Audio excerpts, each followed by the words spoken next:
27 tahun dan akak mengidap penyakit darah tinggi dah 3 tahun. Mengambil ubat setiap hari, satu hari 1 biji saja. Dan akak mengidap penyakit kolesterol tinggi. Masa ni dah 3 tahun juga mengidapnya.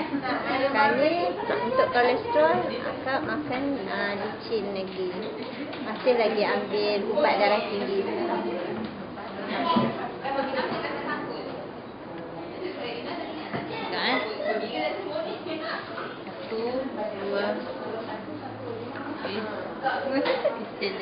Sekuat hati kat tahan. 2, 3.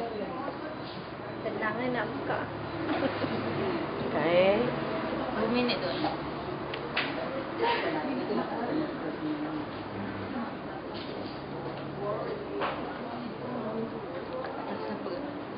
Rasa? Rasa dia sedap.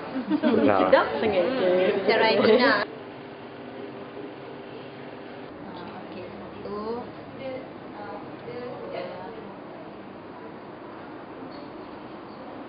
Buat lagi.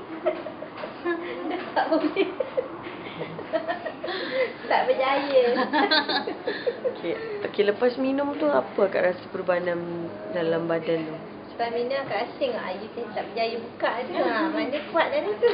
Rasa panas ke badan ke macam mana tu rasa? Dia macam ada warm sikit lah kan.